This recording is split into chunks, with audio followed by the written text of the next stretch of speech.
35 or at 34.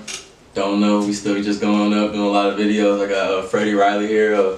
Thanks for coming through, Coach Freddy Riley. Yeah, I've known him for a while. I think the first time I really met you, I really knew you was like through 2-4 camps and even through my dad and stuff like that. Yeah. Like, just knowing you when I'm younger, so that's like that was a familiar thing.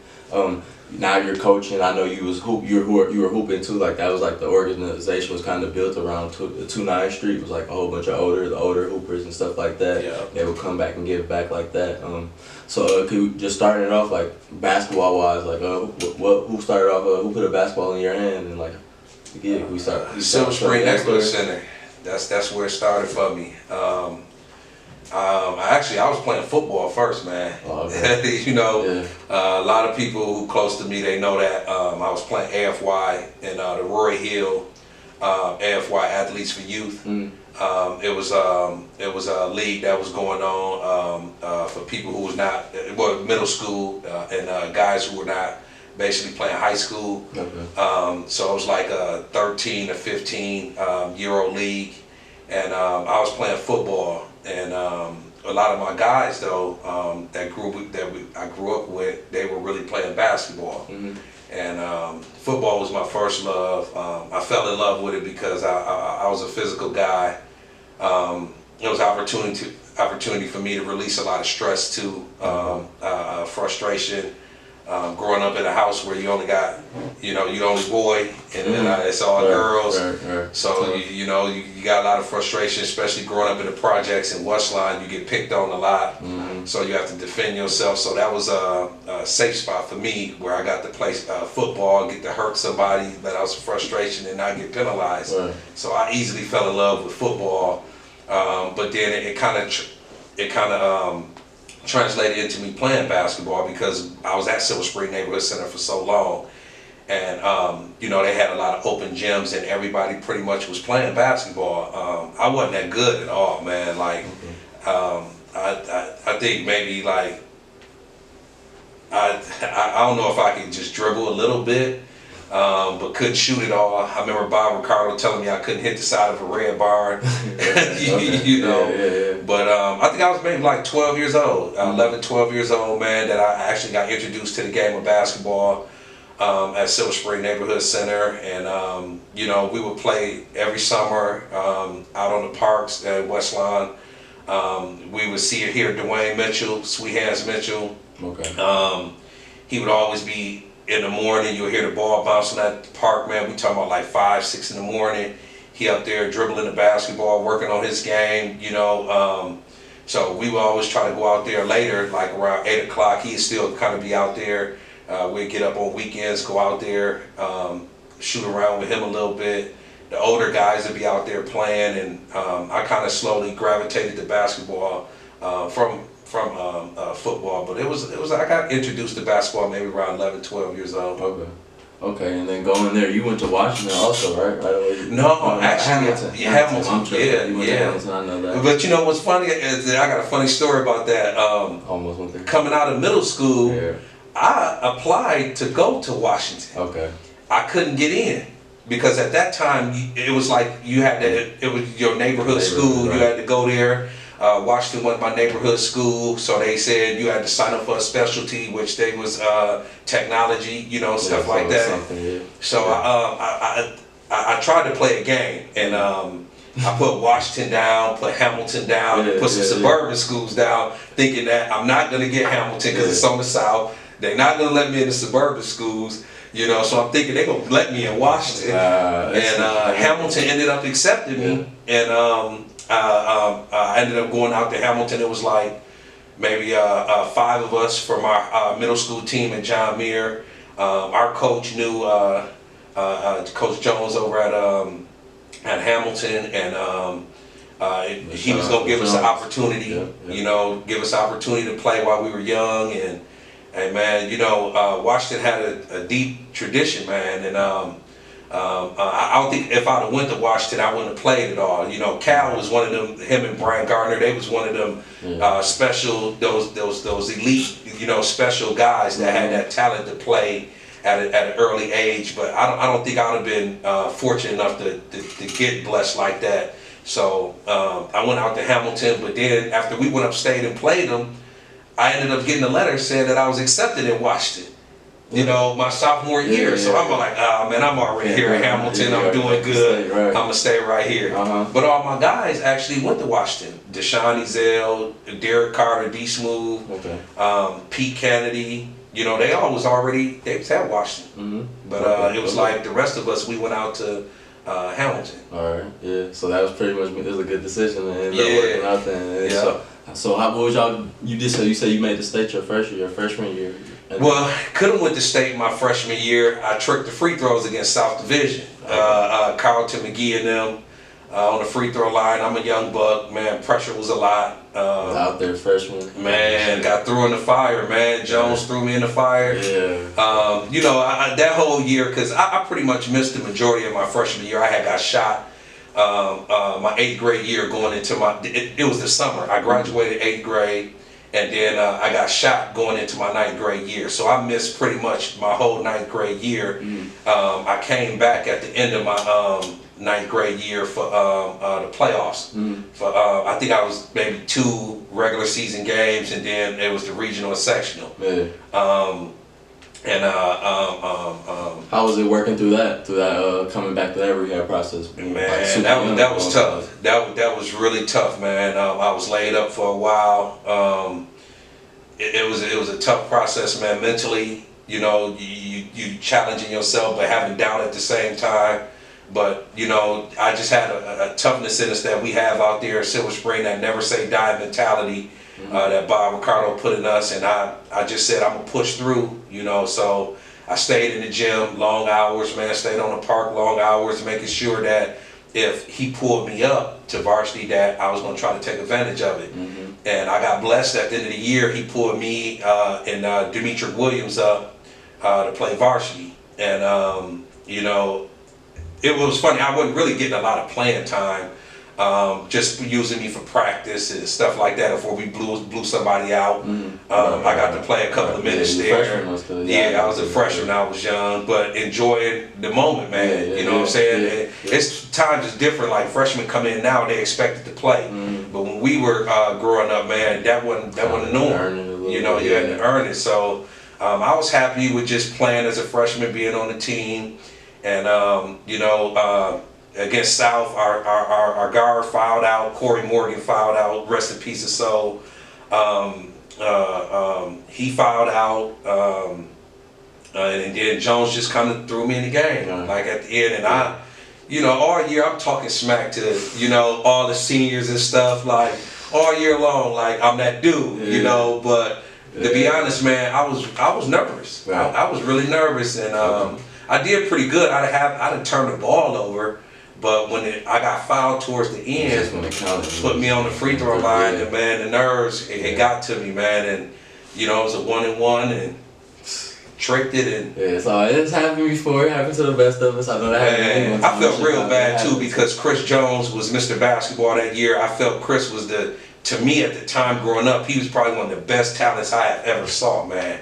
I don't know. Can you talk about him? I don't know too much about Chris him. Jones. Chris Jones was about 6'4", 6'5". Okay. Man, he was athletic. He had kind of remind you of Silas Mills, but didn't have the attitude of the Silas Mills. Quiet spoken guy, but very athletic, man. Could jump out the gym, could shoot, could dribble, could pass. He could do a little bit of everything. Chris probably would have went to Arizona. He was getting recruited to replace Sean Elliott. Okay, yeah. But what ended up happening to Chris was his mom passed away. So to honor his mom, he ended up going to Drake University. Okay. Yeah. So you know, Chris probably would have been a pro. He should have been a pro, man. You know, and his dad, Mr. Jones, was his dad. Okay. Our head coach was his father. I didn't know that.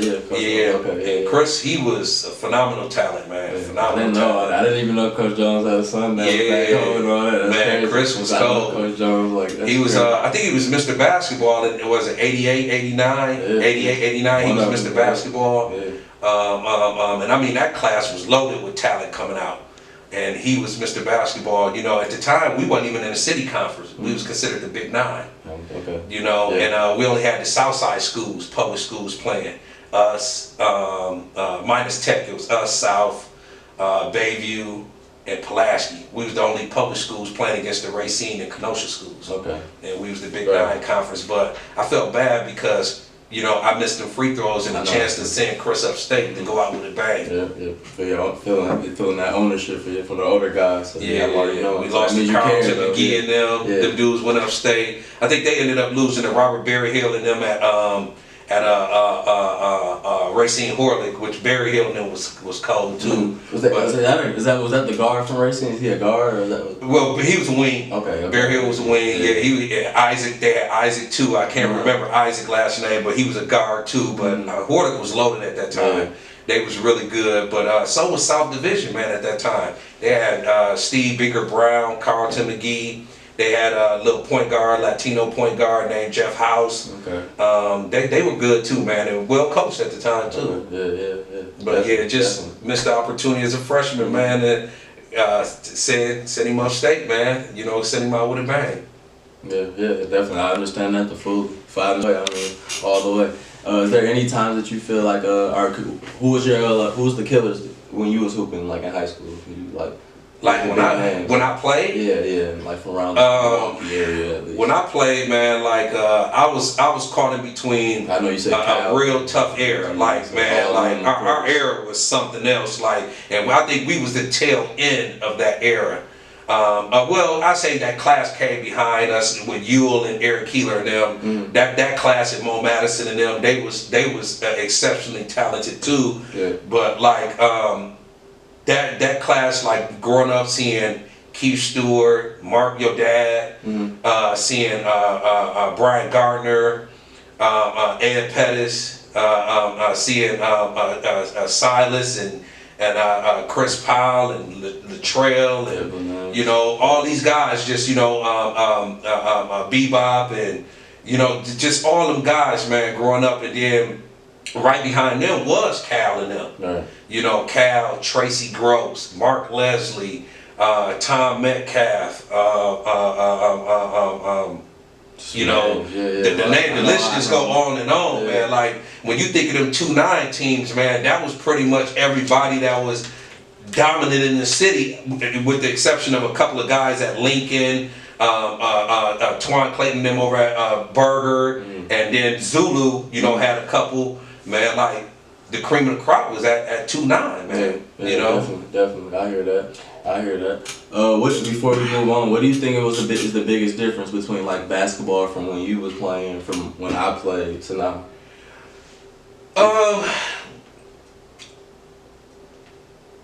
I think when outside as far as working and dedicated, I don't see too much is really different. You got guys stay in the gym, man. It's this guys really listen to the gym. The only thing that's kind of changed a little bit, like y'all was used to playing inside. You know, y'all had access to playing inside, where we grew up playing on playgrounds. Yeah, I still caught over that warning. We grew up scraping our knees on this concrete, running into fences and poles. you know. And then we wasn't baby, man. I can honestly say that, like, we had coaches that really didn't care about how talented you were. It was more about the team concept and winning. Right. I think as years moved on, it became more about the player, you know, and catering to the player because of his talent. And I think that kind of hurt the game here in our city. You don't see that happening in a lot of other cities, but I think that kind of hurt us here, where guys came in figuring they supposed to have been handed something instead of prove your worth first, and then we'll pamper you and you know. I think that's the only difference. Other stuff, so I hear that. Yeah, but I mean, don't get me wrong, man. It's a lot of talent, man. Like this city, like, got a ton of talent, man. Definitely. You know, it's just that guys gotta be true to it and not want to be babied and get handouts, man. You know, work for it. You know, and I think a lot of it, like, and I don't want to say this in like making it seem like it's a bad thing, man. Because I just think that, you know, sometimes some people that is pushing these kids sometimes got to take a step back and let these coaches do what they do, man. Yeah, we hard on them, we drive the whip on them, but man, we love these kids and we mean well by them, and we want them to reach their plateaus and want them to be successful and live out their dreams and stuff, man. And sometimes, you know, it's a reflection of how we growed up. We wasn't given anything. We were taught to work hard, so we kind of doing that to kids now. And you know, you get a lot of pushback from parents, like, you know, well, my son, you know, you can't talk to him like that, where he wants to be treated this way. Man, listen, that ain't gonna work at the next level.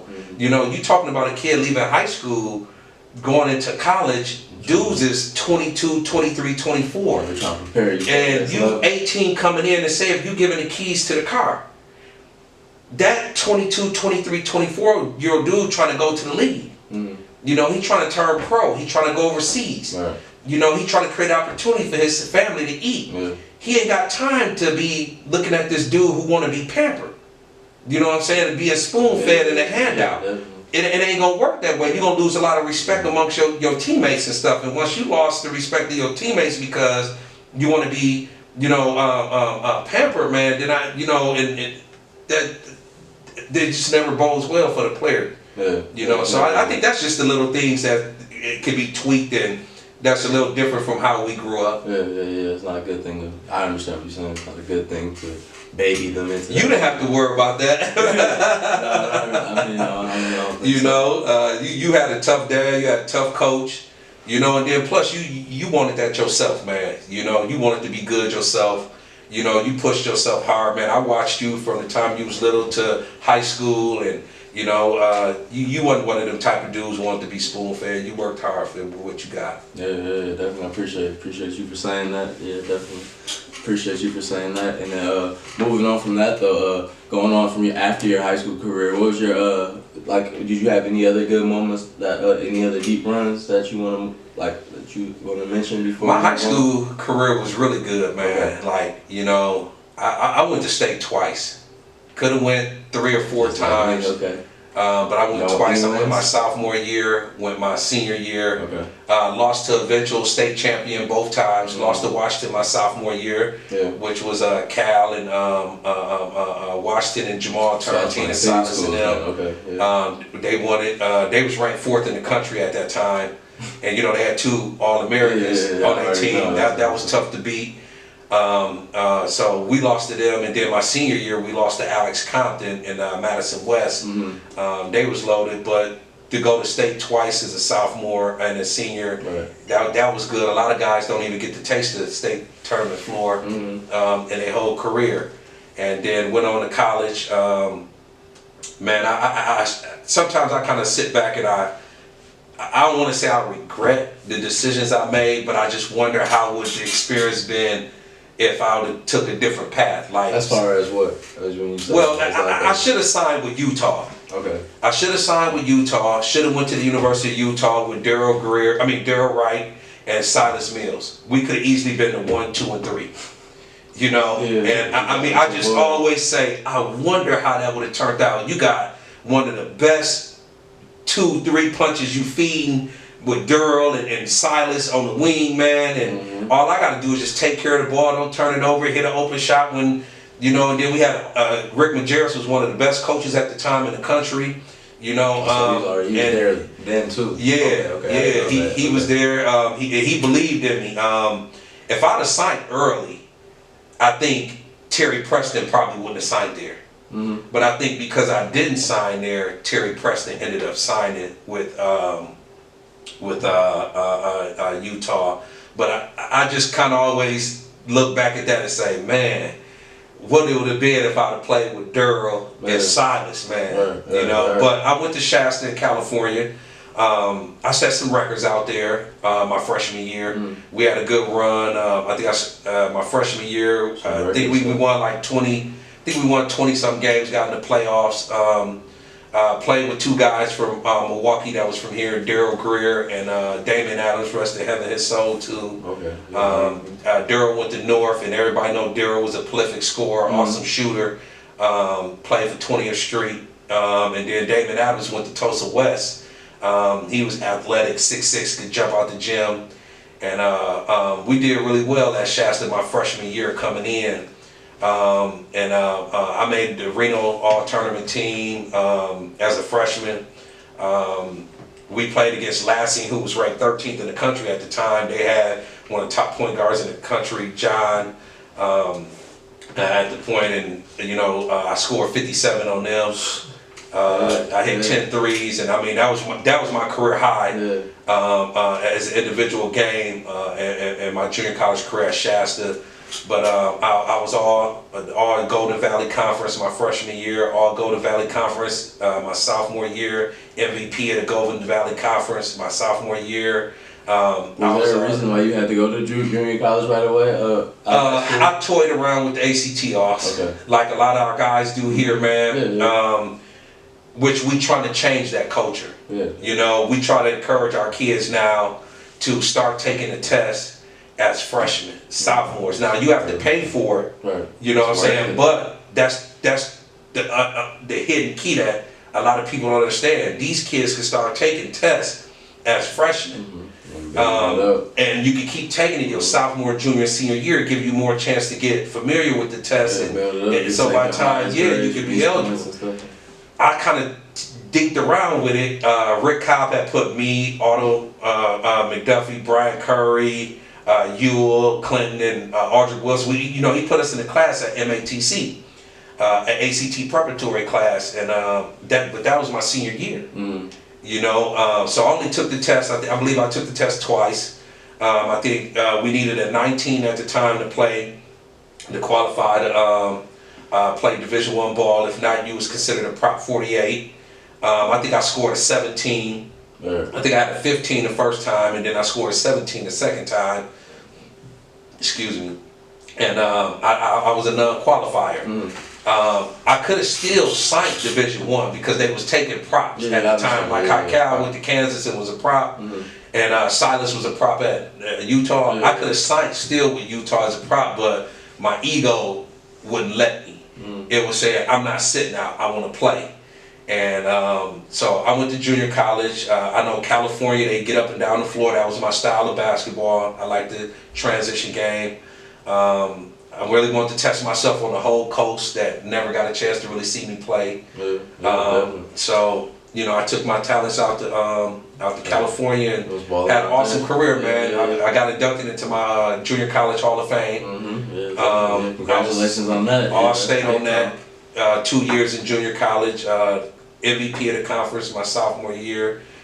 Broke some records, averaged 20 and 10. So I got no resentment about the decisions I made. Just wonder how it would have been if I would have just went to Utah to play with the guys that I grew up with. Absolutely. But after that I went to Sac State, and man, I was really looking forward to that because Don Newman heavily recruited me. Now this was crazy. Like, I should have really went to either Fresno State at the time when Tartanian was coaching there, or I should have went where Dale Hanford was at, New Mexico State. They both was recruiting me heavily out of junior college. I remember Dale Hanford calling me and telling me, come on man, it's all good, let's go, this and that. In the back of my mind, I'm like, man, here we go, another prolific scorer, somebody from home. I was really heavily considering that, knowing Terry Bennett went there and did good, and Terry got off against UNLV, hit all those threes. I was really considering New Mexico State, but I got selected to play in the All-Star game in California my sophomore year, and I went down the All-Star game and Tartanian was coaching, and but he coached against us, because he coached the South and I played for the North. And I got a chance to talk with him, man. And, he left there and got the job at Fresno. And I was really like, man, I need to go play here. And Turk let you get up and down and defense. And I'm like, but then Don Newman came in from Sac State, and it was 2 hours down the road, the only Division I school in Sacramento. We play in Arco Arena where the Kings play. He introduced me into the Kings whole family, and I got to work out with them over the summer. and Al Biacani with Lionel Simmons and Mitch Richmond, and that's where I really learned to shoot. Yeah, I really learned to shoot that summer with Mitch Richmond. Okay, yeah. And he gave me some tips on shooting, and I just constantly practiced those tips he gave me, and my shooting got better. But after I came back off that visit, me and A.B. Ramirez at the time, and A.B. played with Silas when Silas left Utah. Silas ended up going to Utah State. Okay. After he left junior college for 1 year. He went Salt Lake City Community College. He ended up going to Utah State. A.B. was at Utah State with Silas. And A.B. ended up leaving where he was at and came with us. He left at Utah State and came with us. Right. I got to play my sophomore year with him. We won our conference championship at Shasta. And we both decided we're going to stay together. You know, so we both ended up signing with Sacramento State.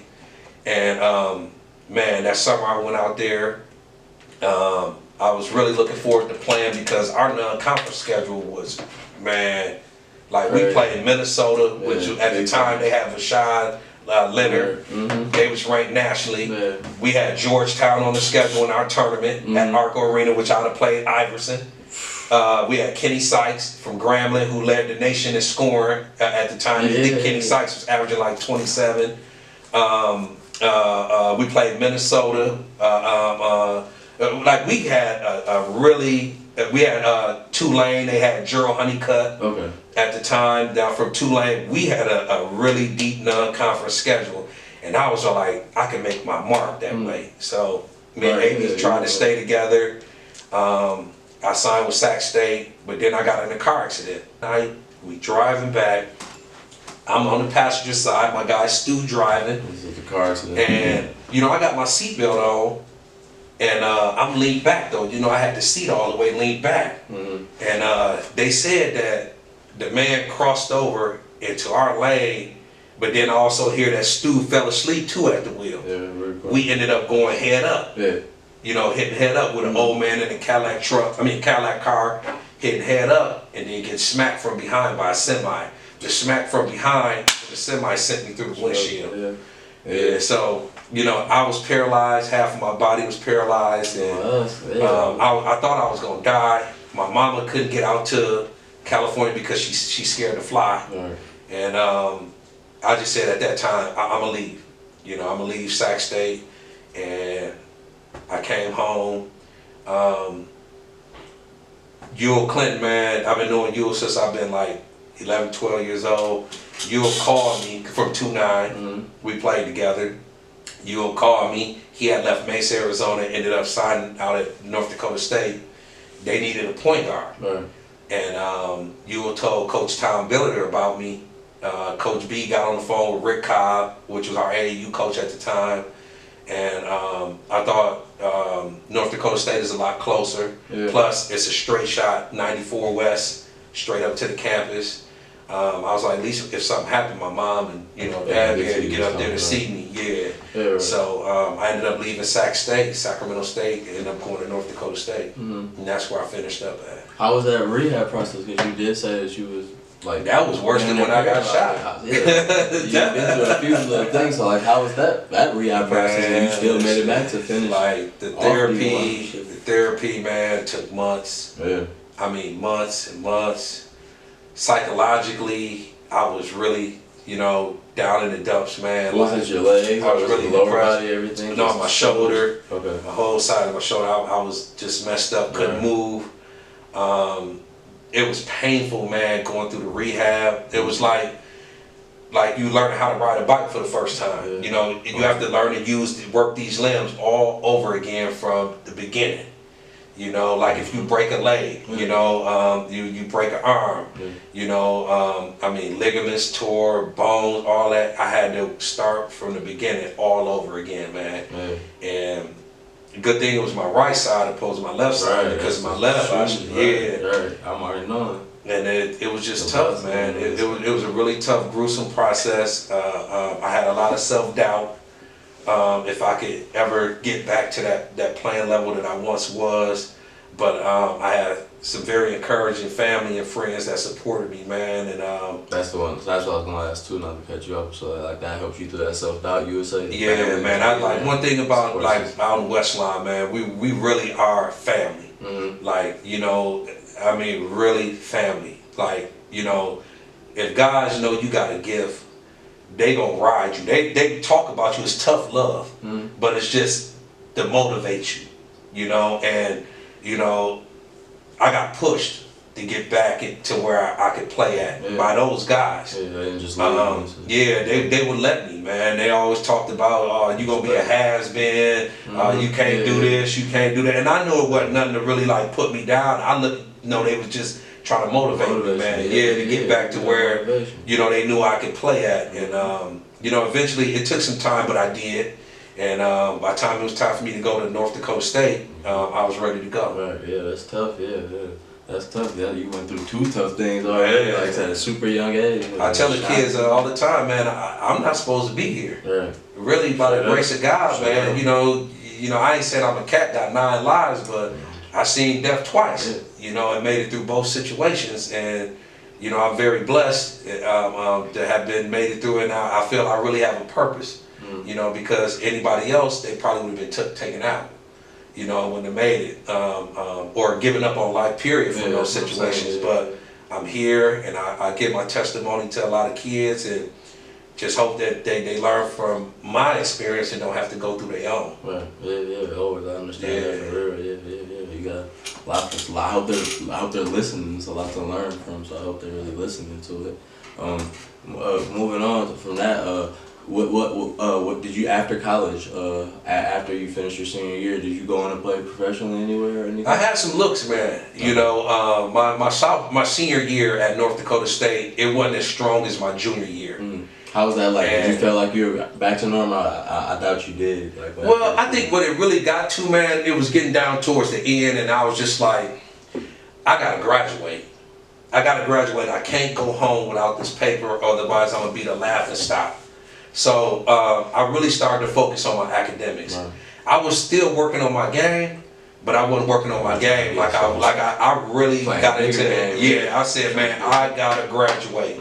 So I really started spending a lot of time with my academics and stuff, and made sure that I finished up school. And I didn't want to be a laughing stock where, you know, we was brought up saying don't let the game pimp you. And what it meant by that is don't go up there, let them make a lot of money, and you know, off you, and then you leave there and you got nothing.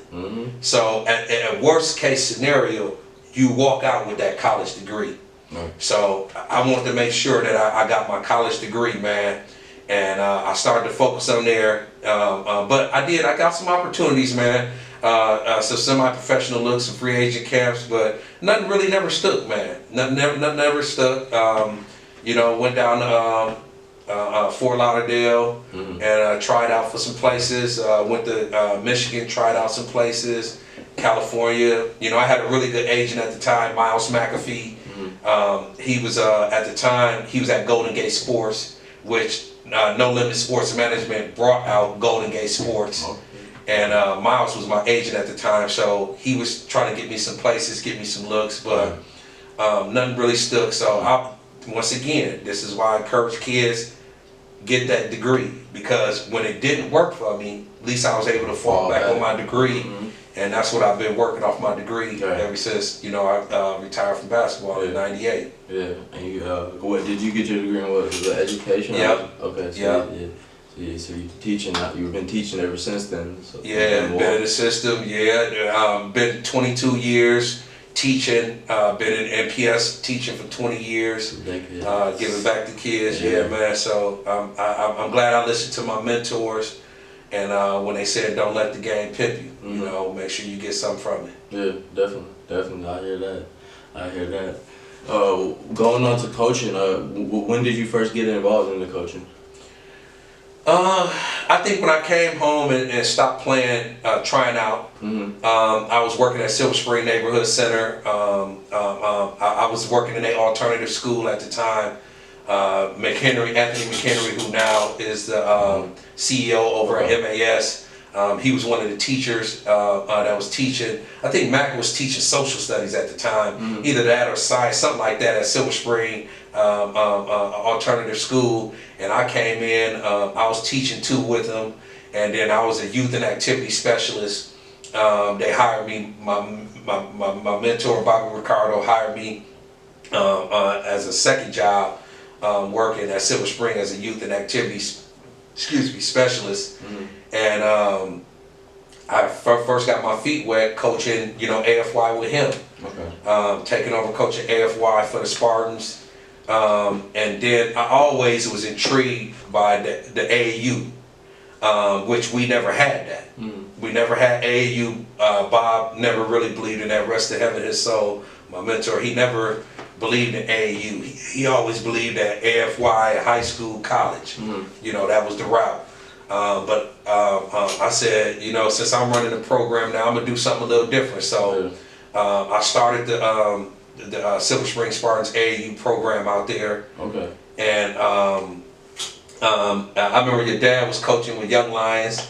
I had the opportunity to coach with your dad, and I mean at the time, Young Lions was one of the big programs at AAU at the time, and we played at Silver Spring. It was the Barbara Ricardo Classic and the Judy K Classic that I actually started there for AAU tournaments. And I remember I ended up beating your dad, and I mean we only played once, Young Lions, and we played in that tournament. And I had a chance, we beat them, and then that's when I really started saying, man, maybe I could do this. So I started to do little training sessions at Silver Spring, and we was practicing with our AFY and AAU team. And I had a bunch of kids who nobody else wanted. I mean, I didn't have no really name brand kids that was high profile, that was coming out of high school. And I took guys who was ineligible, guys who everybody pretty much wrote off, and we worked hard. I mean, like Adrian Marcata, Nana, he's working down in Texas right now with kids, man, training girls. I mean, he got Skylar Diggins, he got so many Division I girls. I mean, Donald's All-Americans. He was one of the kids that coached with, I coached. I had a couple of kids from Washington, Fonz and Elton. I had George Woodards. I had Brandon McKinney, Brandon Brown, Brandon Jamerson. These was all the kids that I basically had, like nobody really knew about. And we kind of shocked the world a little bit. Like our AAU team, we went to Bloomington Red tournament where we played against Sean May, that coach at North Carolina. Played against Sean May and them, Chicago's, and that's when I was just like, man, maybe I could do this coaching thing. But it started with me starting an AAU program at Silver Spring Neighborhood Center and working at Silver Spring as a youth and activity specialist. And Bob always told me, man, you should go on and get into high school. So I think in 2000 I had left high school. I mean, left Silver Spring Neighborhood Center and went to high school. I was working with Vincent program. I did girls first. Would nobody give me a shot in boys? Would nobody give me a shot? I mean, I tried to get on everywhere. Nobody would give me a chance, man. Couldn't get a break nowhere. But Chris Griffin, rest in heaven his soul, Chris Griffin gave me opportunity to coach at Vincent, and I was the JV coach, and I was assistant on varsity with him, and he taught me a lot. That summer, Diener saw what I was doing with the girls, and asked me to coach his boys team over the summer with Billy Memmis, Javon Campbell, Marcus Landry, Willathon, and all them. He asked me to coach those guys, Marquise Chambers and all those guys, Quentin Barfield, all those guys over the summer. Excuse me. And we won the Marquette League. We ended up beating West Matthews and them. Yeah, I know exactly what you're talking about back then. They was playing at the White Building, man. It was like, listen, that league go way back, man. I know exactly what you're talking about. Woo, that league, that's one of the best summer leagues. That one, and then they had the one at UWM. But those were, when we were growing up, two of the best leagues to play in, summer leagues. Definitely. But I got a chance coaching boys for Diener that summer. And Diener liked what I was doing, and he wanted me to come work with him with the boys, but Griff wasn't having it. So Diener and Chris Griffin had to have a talk with Gloria Erkins at the time, the principal at Vincent, and they felt it was best suited if I stayed with the girls, even though Diener really wanted me with him. So I stayed with the girls, but then Griff ended up passing away. Kelly Connors. We thought one of us was going to walk into the head coaching job. That didn't happen. And I mean, we've been training those girls ever since they was like 13. Griff's daughter was like, you know, we was driving up the Viking Club. I remember, you know, we paying Ray Perrine $50 every weekend to use this suburban truck to drive up to Stout. And we got a truck full of girls. All them girls that won them 3 state championships at Vincent. Listen, man, them girls was our girls. We was taking them girls and driving them to Stout. And we was playing AAU with them, but they didn't. Neither one of us, me or Kelly, didn't get the job. Which we thought one of us would get it, because when Marcus came over, Marcus was at Mesmer coaching boys. We thought that Marcus was coming over to replace Diener, because Diener was on his way out. You know, Diener was retiring and stuff, so we thought that Marcus was going to get the boys, and me or Kelly get the girls. But they ended up, John Allen at the time, he was the AD, he ended up convincing hiring Marcus to take the girls' job, and then he took the boys' job. So me and Kelly ended up leaving. We went over to Malcolm X. And we coached at Malcolm X. Didn't have a winning season, man. But taught the girls a lot. How to value themselves, how to be good people, good citizens, take your academics serious. We talking about girls who probably was really, you know, was gonna have it rough growing up. A lot of those girls turned it around, and like I see some of these girls, I see my former players, man, from Malcolm X, and they doing so well in life, man. And I'm just so proud of them, because they were written off. You know, so Kelly ended up leaving after that. I ended up getting the head coach job. That was my first head coaching varsity job at Malcolm X, coaching girls. And then I think I did maybe a year or 2, and then I left there, and I got a boys job. Keith Stewart hired me as his assistant varsity coach with North Division with the boys. And we had a good run.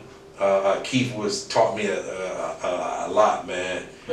We had some really good talent. We thought we was gonna make a run. We got bounced in the playoffs by Brown Deer. That's when y'all beat Sherwood that year and stuff like that. With Stu, we didn't play Sherwood that year. We actually who did you have on the team this year? Like, you know, Danny McEwen and them, they was all on the team. Dave Edwards' brother was on our team at the time.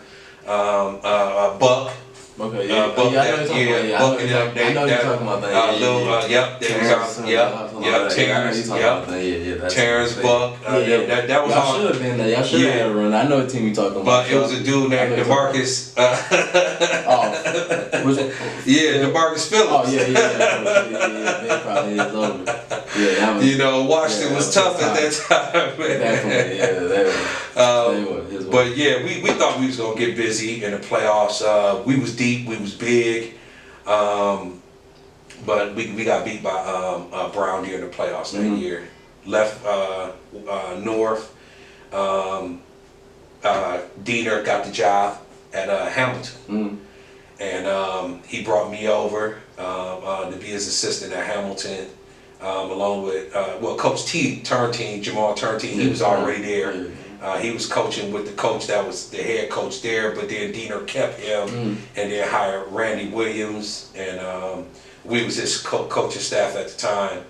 And we had Elgin, Charlie, Darnell. And we had a run to go to state twice. We went to state twice with them. Man, this starting to be a recurring thing, man. I'm always getting to state but can't win it. Two as a player, go twice with Hamilton as a coach. You gotta be soon, man. You know?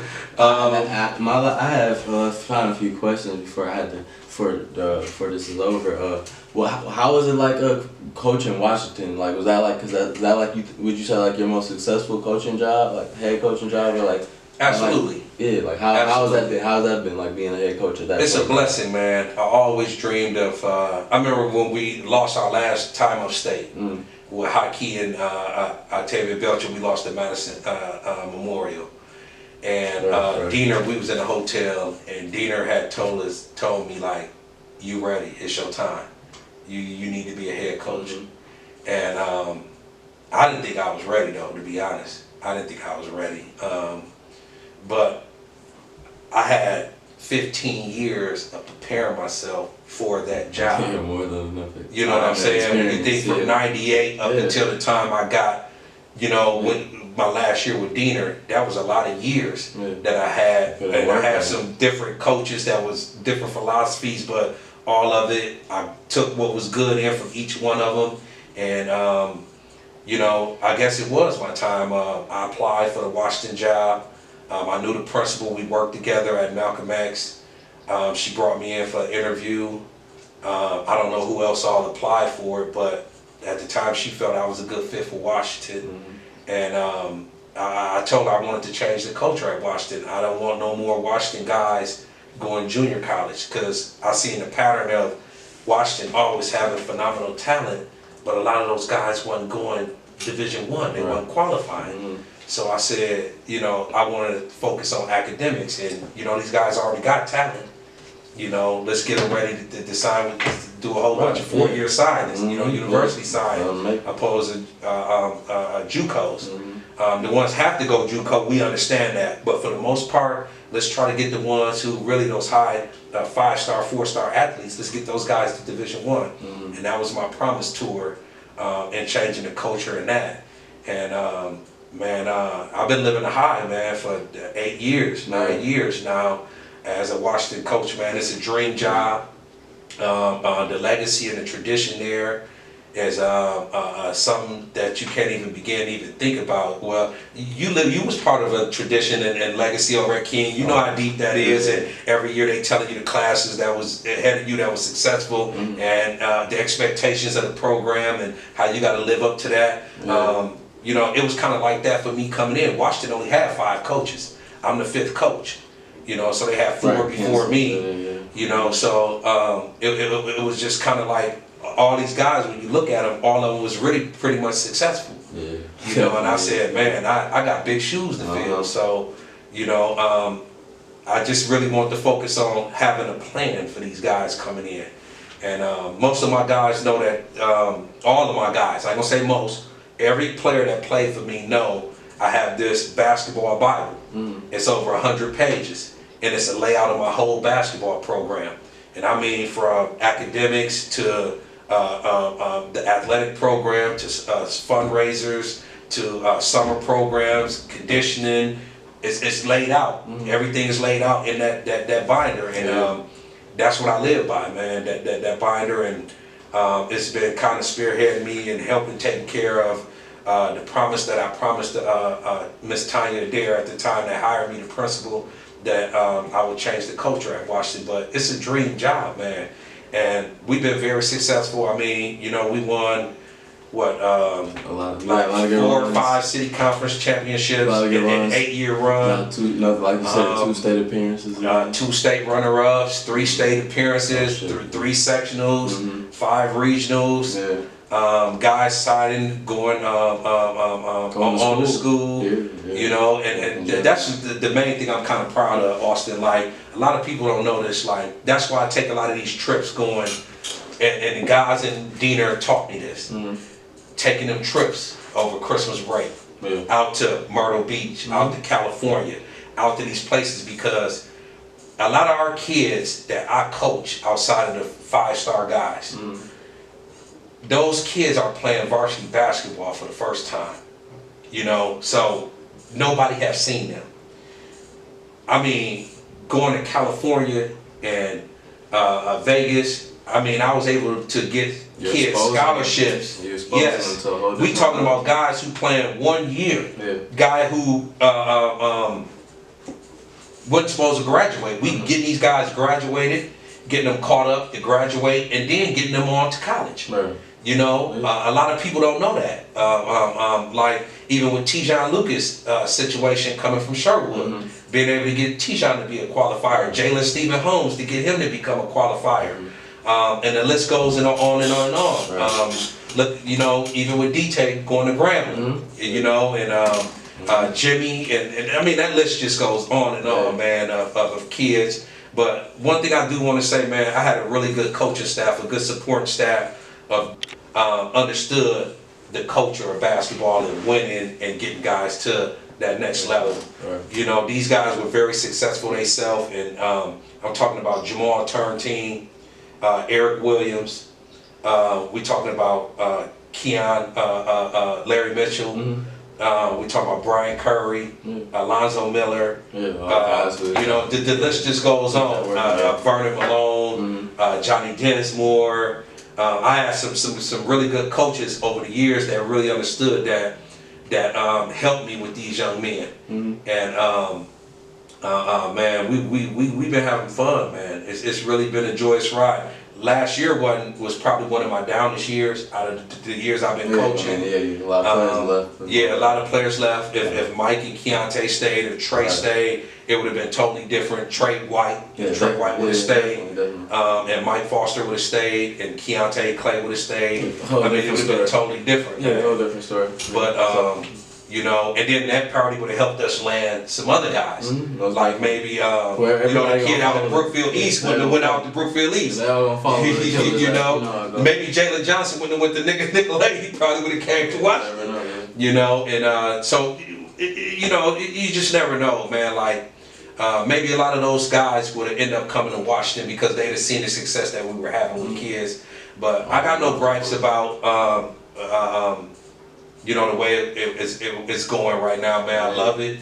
I'm very grateful. I'm appreciative. I'm thankful, and we're gonna get back on the right track, man. We're gonna catch another crop of kids. That's gonna see what we doing, man. Washington always do. I mean, hey, man, I tell you this: Keontae Clay, he helped us out a lot. But one of the most influential coaches that I have had, and I hate I lost him. I started with him when I first started and took the job at Washington. I said, I'm not taking this job unless you come with me. And that was Ewell Clinton. Ewell Clinton, yes, man, like, that's my ride or die, man, like, for real. I wasn't going to even take the Washington job unless he agreed to come over and coach with me. And Ewell knew the culture.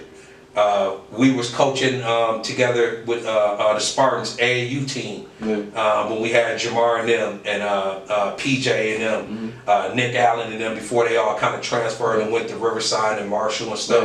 We had some of those kids, man. But we ended up, you know, that year, I think we split with y'all. We split with y'all, sharing the city conference championship with Jamar and them his senior year. That was a very special team, man. Those guys, because I grew with them, not necessarily in high school, but on the AAU circuit, and then have a chance to close out with them. You know, Marvin Wynn, Justice Hutnell, those guys, man. To win the city, and then have a chance to kind of take a stab at trying to get the state. The guys kind of set the tone, man. Man. The city was tough, man. Shoot, man. The city was tough. I can't even, like, this probably the most down I've seen the city since I even been in high school. I never seen the city in this shape. And I think, you know, a lot of our kids are not trusting city conference. Like, when I look at it, man, you got the city conference, so many guys, and look at Terrence Lewis, Deontay Burton, Marcus Landry, Charlie, Elgin, Darnell, Looney. You going down the line, man. You know, of guys, Mike Wilkes. You got Otto and them, and Brian Curry, and you look at Mike over at Marshall. Mike Taylor. Man, listen. All that talk about don't send your kid to the city conference. To me, man, it's a smoke screen to me, because there's nothing wrong with those guys. We talking about Deontay Burton went to Marquette. Come on, as prestige as Marquette is, you know, and Jamil McKay went to Marquette. You know, so don't tell me that MPS education won't work for you. It's about you getting in there and being disciplined to sit in them classes, fight off the distractions, and get what you need. Tijon Lucas going to Illinois. Yeah, Jordan Poole and them. Come on, man. Like, Marcus Landry going to Wisconsin. Boo Wade going to Wisconsin. You know, so, you know, Wante Wade going to Green Bay. So, you know, them saying that the city conference is not where it's at, and they taking our city kids away, and look what it's doing to the city. Like, so when you see the next kid growing up, that next kid, like, who do I look to as my inspiration? Like, that's why I was big on, like, not pushing kids to go prep school. Like, I understood Mike had to go. I really didn't want him to go. For the only reason I didn't want Mike Foster to go was because you got a bunch of little kids looking up. They not getting to see Mike play on TV. Like you know? But if Mike at Washington, you know, they see him in the city, walking around. They see the way he conducting himself. Like, you know, a positive role model, a positive influence. So these young kids, they can change the way they thinking, man. You know, they don't be influenced to get caught up on the dummy out here. We seeing so many kids, man, that got talent that should be making it, man. But they don't make it because their friends ain't true to them. Like when we was growing up, our friends, they did what they did in the street, but they didn't push that stuff on us. They weren't encouraging us to carry guns and sell drugs and rob people and steal. They weren't encouraging us to do that. They respected that we was athletes. We just grew up in the same neighborhood and we friends. And that's where the line was drawn. They know if we made it, they made it. But nowadays it's flip-flop. Our athletes feeling like, why, man, like it's cooler to be on that other side of the road. And it ain't, man, because look how many of our guys not making it. That should be looking. When I look at Jordan Poole and I see Tyler Hero and them all in the league, Looney and them in the league, I look at some guys that I coached. And I'm like, this dude should be playing. You know, because I coached Trey Jefferson too, Deontay Long. I'm looking at these guys, man, like, dude, these dudes supposed to be in the league, man. This is league talent. And these dudes supposed to be in the league, man. And you know, Larry Bradley should supposed to be in the league. Greg Brown should be in the league.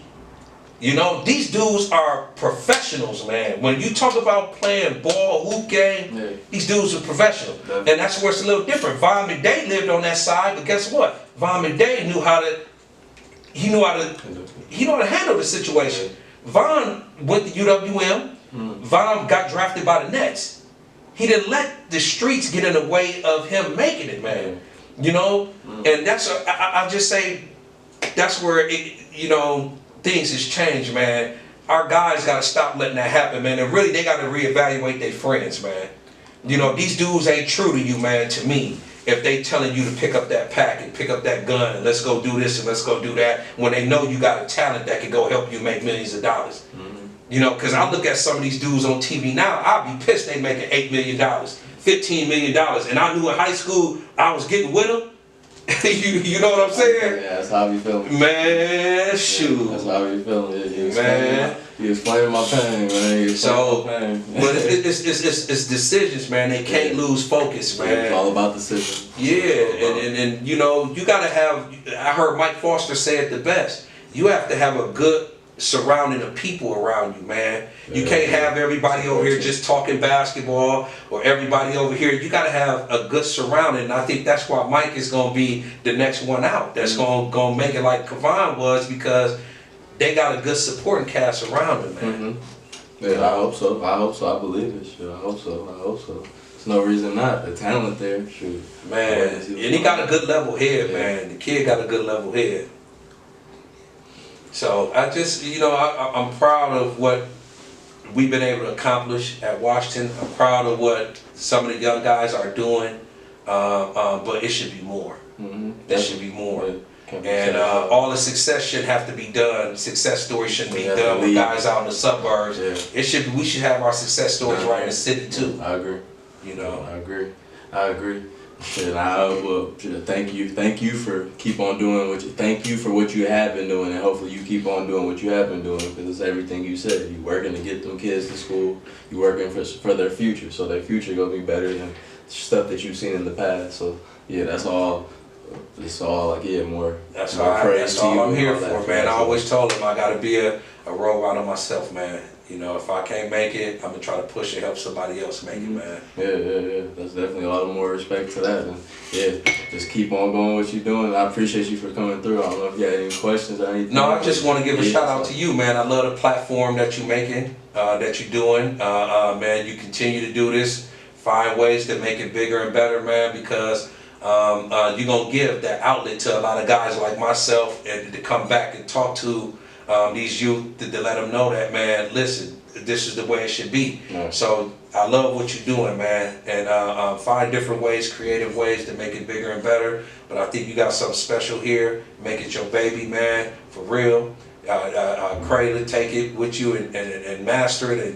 And man, we behind you. You know that, man. That's why we here, and we give you our time and talk with you, because we're in support of what you're doing, man. So I want to thank you, and we appreciate you for what you do too for the city. Appreciate that. No, thank y'all. Thank you again. Thanks for you saying that, and I appreciate that. Hopefully y'all like this. Appreciate you for coming again. Man, anytime, man. Yeah, and then we're going to have him come back too. I want to have another discussion coming soon to y'all, talking about just NPS athletics, and hopefully he went on to join, and just like how I feel like, how he feels, and how just personal feelings, how we feel like there should be city basketball period right now, instead of them watching all their friends and everybody else around them play basketball. So yeah, there's a lot of gems being dropped. He's he got way more gems to be dropped, so he'll definitely be back to talk about that, and it's more of his life story. I think it's very interesting. There's a lot for y'all to learn from. So thanks for watching. Keep watching, subscribe, and keep sharing.